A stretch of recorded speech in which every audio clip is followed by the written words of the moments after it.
आमच्या पक्षामध्ये कुठल्याही पद्धतीचं बंड त्या ठिकाणी झालेलं नव्हतं. पक्षामधले 2 ते 3 उमेदवार हे त्या पदाकरिता इच्छुक होते आणि कॅपेबल देखील होते.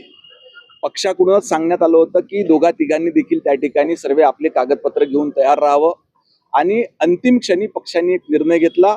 त्याच्यामुळे ऑलरेडी काही जणांचे फॉर्म त्या ठिकाणी सबमिट झालेले होते आणि मी ज्यांनी विड्रॉल घेतलं त्या सर्व पदाधिकाऱ्यांचं मनपूर्वक या ठिकाणी ऋण व्यक्त करतो, आभार व्यक्त करतो आणि पक्ष कार्यात इतिहासात त्यांचं ज्या पद्धतीनं कॉन्ट्रीब्युशन होतं, आता सध्याच्या ह्या निवडणुकीमध्ये देखील आणि भविष्यात त्याच ताकदीनं ते पक्षामध्ये कार्यरत राहतील. नाही, छायाताई ह्या पक्षाच्या जुन्या कार्यकर्त्या आहे आणि निश्चितपणे त्या देखील अतिशय चांगल्या पद्धतीचं कार्य हिंगणघाट क्षेत्रामध्ये त्या ठिकाणी काम करत असतात. वरिष्ठ नेतृत्वांनी त्या ठिकाणी निर्णय घेतला आणि त्या निर्णयासोबत त्या देखील सहमत त्या ठिकाणी झाल्या. आता त्या देखील पक्षासोबत त्या ठिकाणी आमच्यासोबत आलेल्या आहेत. नाही, त्यांच्या भावाने देखील अनेक गोष्टींमध्ये त्या ठिकाणी त्याग केलेला होता. त्यांनी आपलं जीवन कार्य सुरू असताना अनेक गोष्टींचा त्याग करून पक्षाचं कार्य त्यांनी त्या ठिकाणी केलेलं होतं.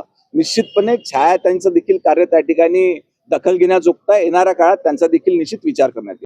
अजून आपली महानगरपालिका झालेली नाहीये. संपूर्ण जिल्ह्यामध्ये 6 नगरपालिकांच्या निवडणुका आपण त्या ठिकाणी लढतो आहे आणि भारतीय जनता पार्टी ही 100% 6 देखील नगरपालिकेमध्ये प्रचंड मताधिक्याने त्या ठिकाणी निवडून येईल. लोकनायक न्यूज